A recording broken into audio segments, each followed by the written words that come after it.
Hey, everybody. Welcome to the FareCompare weekly video podcast. I can't understand podcast, video, but anyway, it's one of those things.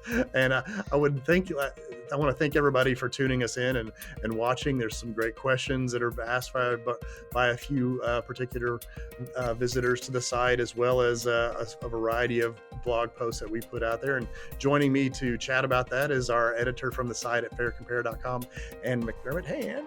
Oh, yeah, we're going to talk about expensive flights, but most of all, we're going to talk about cheap flights.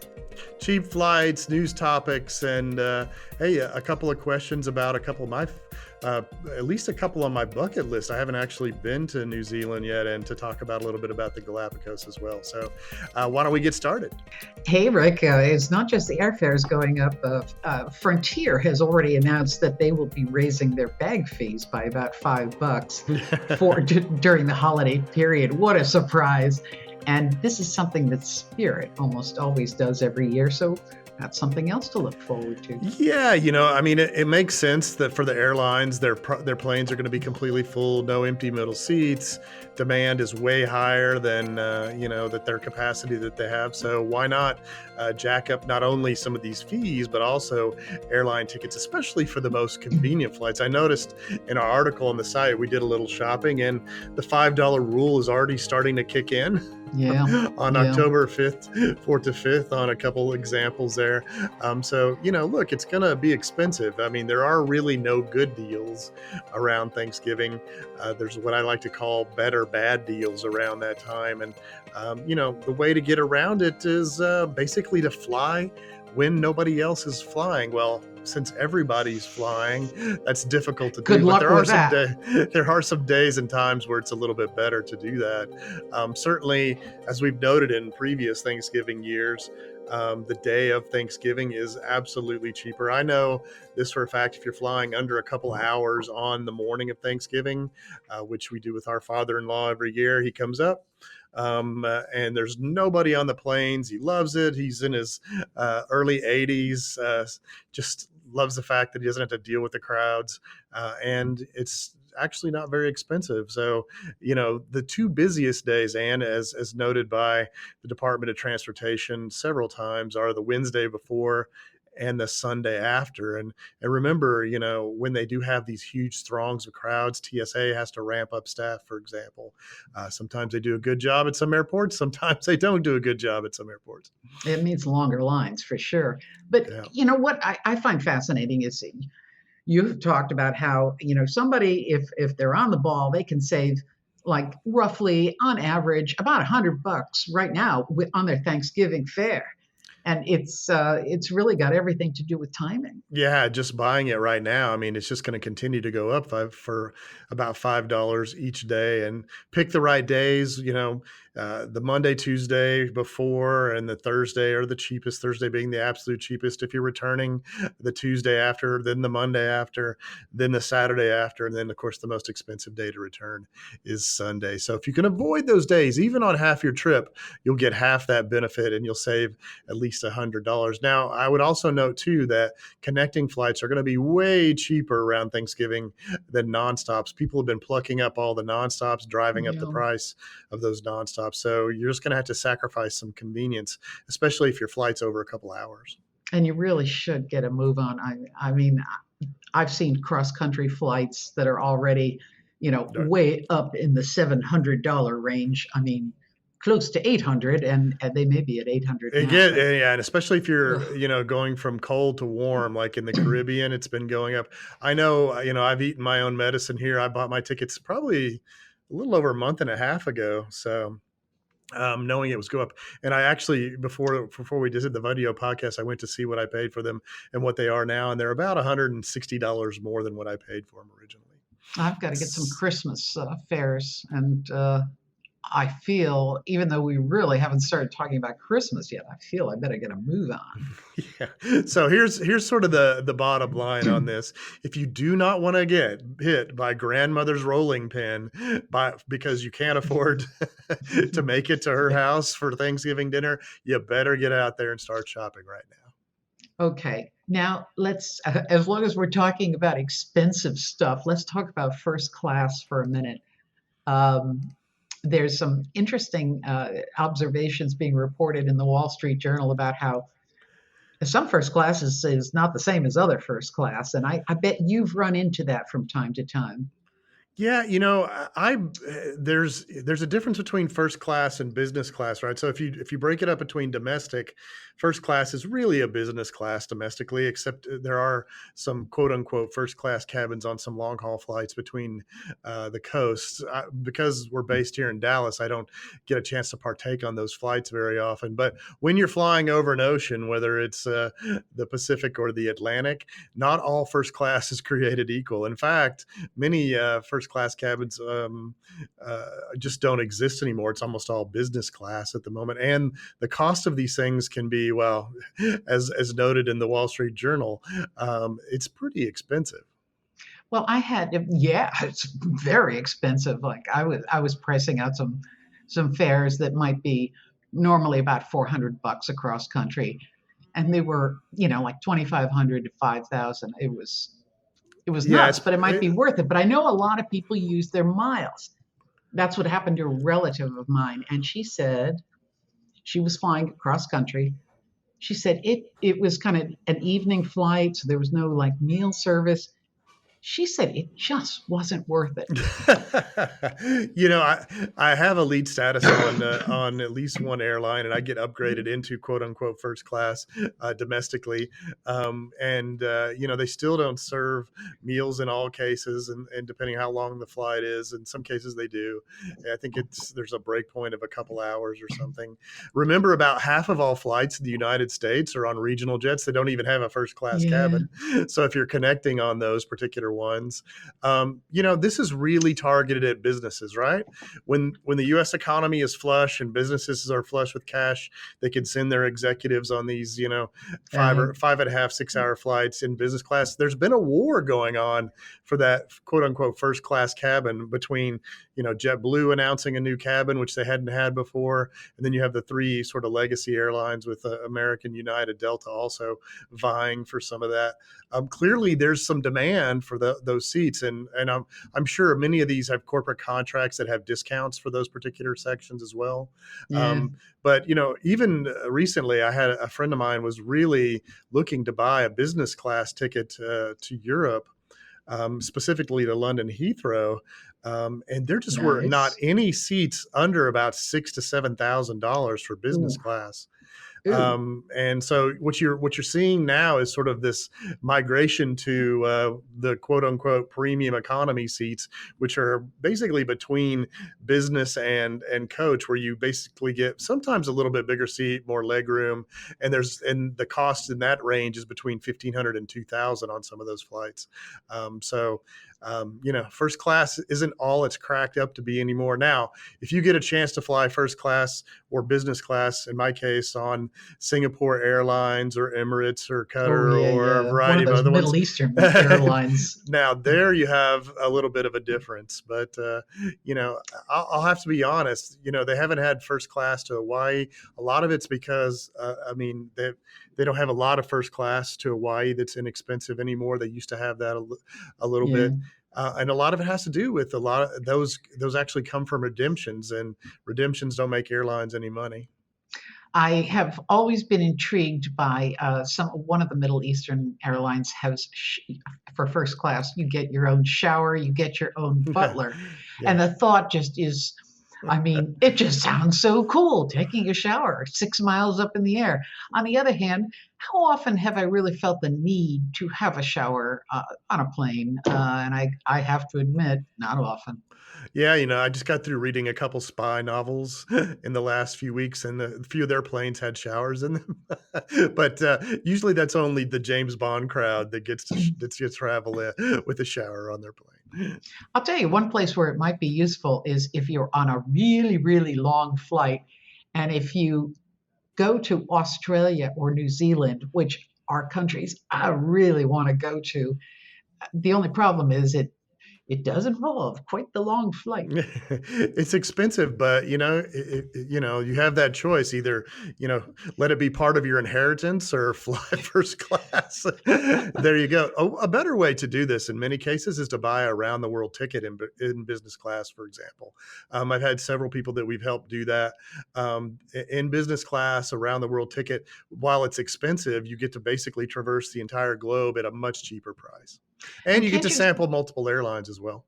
and can't you yeah, I mean, really, you sort of create your own itinerary with those things, right? Usually, depending on what kind of ticket you get, you could get up to like 6 or up to 12 different destinations you can go to depending on the kind of ticket you buy. So, those are typically offered by the alliances like oneworld and SkyTeam and Star Alliance, for example. So that's where you would look for Yeah. the around the world tickets. I also have ones like Visit the Pacific Rim and a variety of other ones if you just want to stay in a certain area. So those particular tickets are ones that you typically cannot buy online. You have to actually find a travel agent. Well, one of the reasons I mentioned Australia and New Zealand is because it's starting to be summer is coming there. I that always I have to sort of like turn my mind upside down to understand it. But unlike Europe and North America, it's summertime is December, January, February, I guess into March a little bit down under. And so this is when the kids are off school, and of course, various holidays, including Christmas. So it really could be a great time to go there. Now, I wouldn't necessarily recommend first class. In fact, I thoroughly wouldn't recommend first class. But we put together a guide for people if they're interested in going there, and it's got a lot of fun stuff in there, including Sure. locations and stuff. Have you been? I have just briefly though. I had went there a couple times for business, so my wife and I Um, have that on our bucket list to go to. My daughter balks at yeah.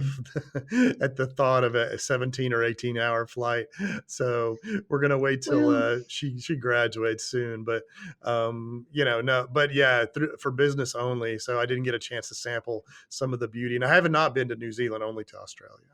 I know, and it's the pictures. Whenever if you're ever perusing National Geographic, for some reason they are in love with those regions, probably because they photograph so beautifully. But it's so I know it's so worth it. But anyway, It's be definitely that on as it my may. bucket list, and my wife wants to include it with, one of the Grand Slam tennis events, so we can go over to Australia and Ooh, that's a good catch idea. one of those. So, certainly a thing that should be on everybody's bucket list.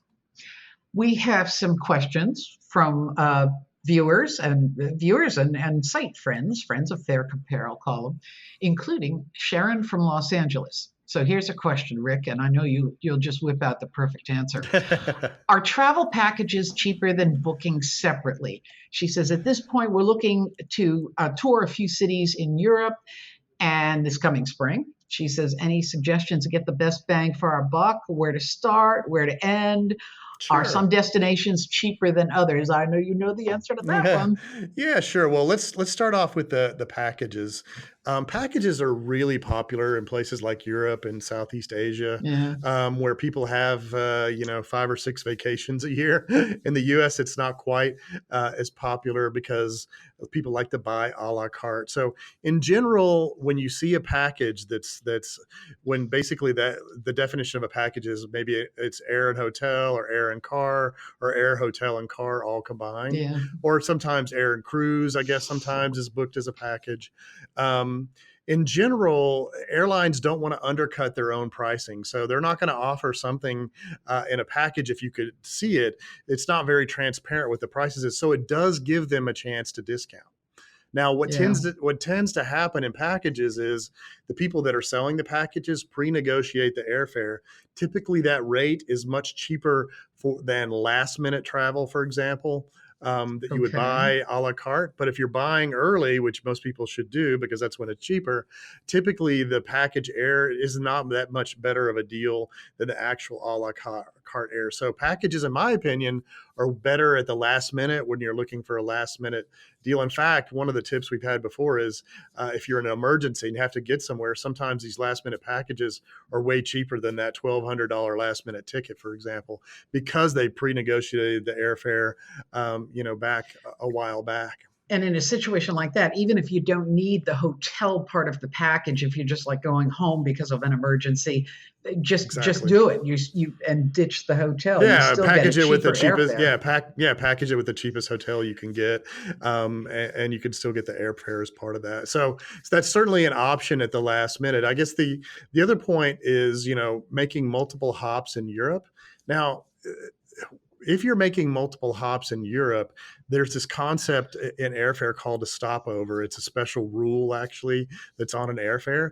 In fact, I'm not aware of any online booking engines that easily allow you to book a stopover. That's usually done by a travel agent.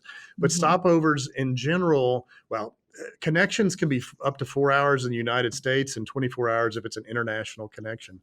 So depending how long your stopover is, you could actually do it with a connection. But if you're planning on staying a couple days, you have a couple options. You can use the stopover rule. Some airfares actually say, and one free stopover for at least 3 nights or a minimum of four Yeah. nights.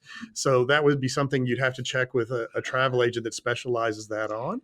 Or what I tend to do more often is actually fly to the cheapest destination and then use low cost airlines like in Europe to get around, or in some cases, the train to get around to different places.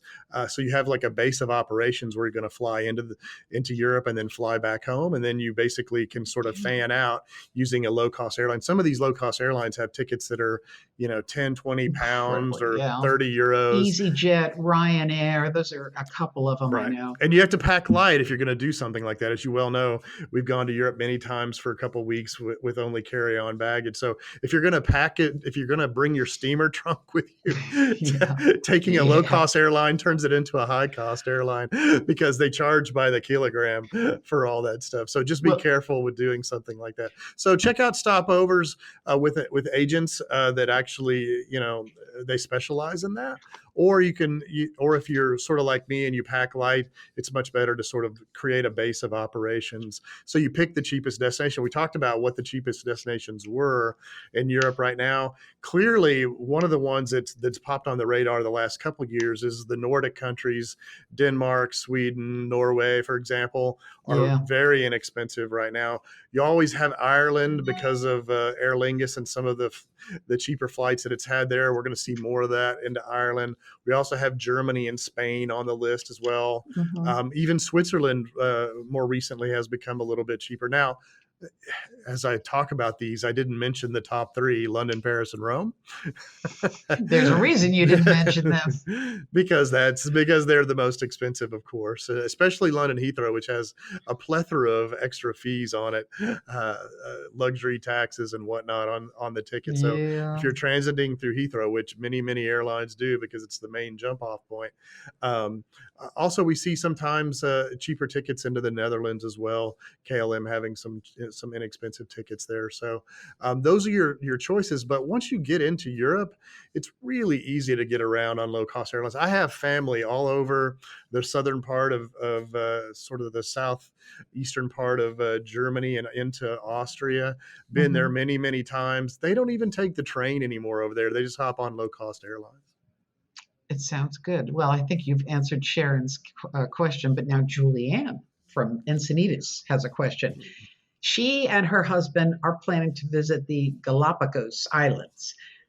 They're celebrating their retirement, her tenure as a professor. It's going to be a whiz bang celebration. I hope it is. And it says, while we cannot afford to pay for first class travel, we found that our last domestic flight on Frontier was abysmally uncomfortable. Those are Julianne's words.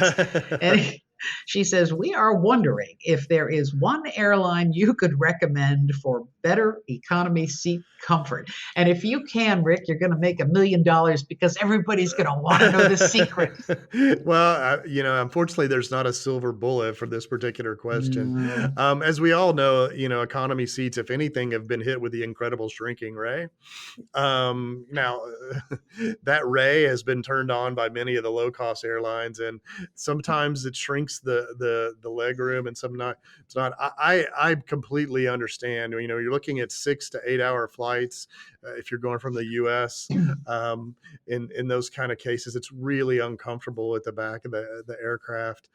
There's really, what I would suggest, for example, is, trying to upgrade into premium economy. That gives you 6 inches extra leg room. And so on some plane types, it actually gives you a little bit wider seat as well, depending on what kind of plane you're flying on.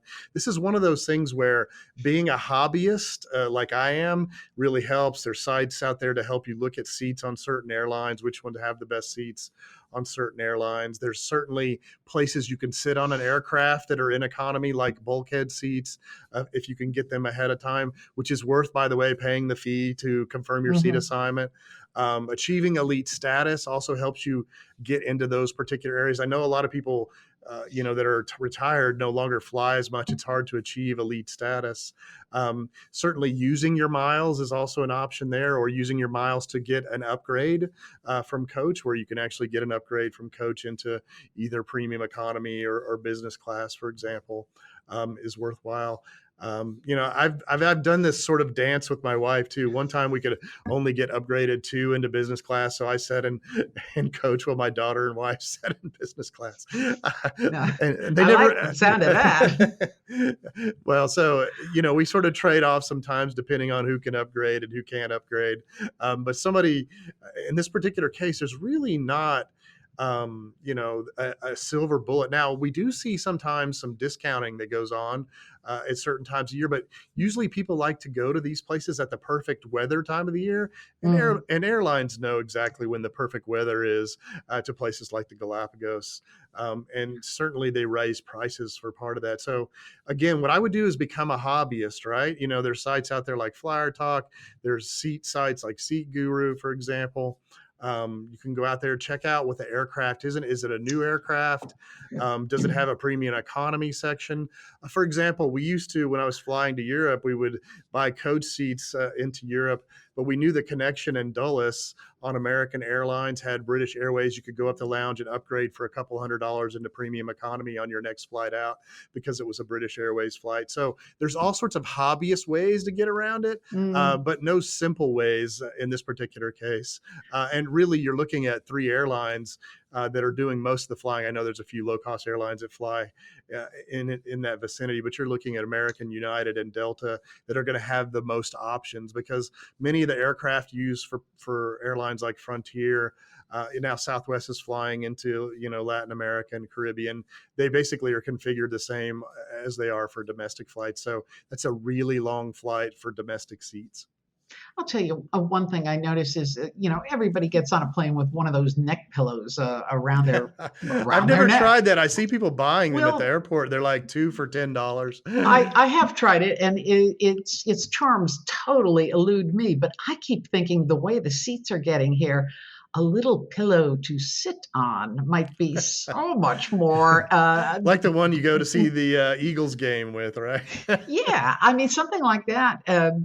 Well, whatever. I'm sure someone has already invented it, and it's in Sky Mall. Except Sky Mall's over. Well, Yeah, anyway. it was a lot easier when my daughter was 5 or 6, because she would just lay across the 3 of us in coach, and she was in perfect shape. But now that she's 5'9", that's not as easy. There's just no good way. Now, for example, I think it was Air New Zealand, or one of the airlines over Oh that yeah, yeah, flies, yeah, yeah. that you could buy 3 coach seats together and turn it into a bed. And they actually had a little thing they could slide in, so it turned the lead room into a bed. So there are some Yeah, options yeah, depending on yeah. where you want to go. But in the case of the Galapagos Islands, you're looking at mostly aircraft that were outfitted for more domestic oriented travel. You're not going to see big twin aisle aircraft flying into there usually. into the areas where you can get to the Galapagos. So again, you're sort of either trying to get that business class, quote unquote, business class or first class, Yeah. or getting that premium economy. Get a bulkhead seat. Go ahead and pay for your seat assignment ahead of time. Make sure you get the quote unquote most comfortable seat on the plane you can. I will say this, I flew premium economy coming back from Europe recently, and it was swell. And the spouse and I were in a row of three seats. There was an empty seat between us. I couldn't believe it.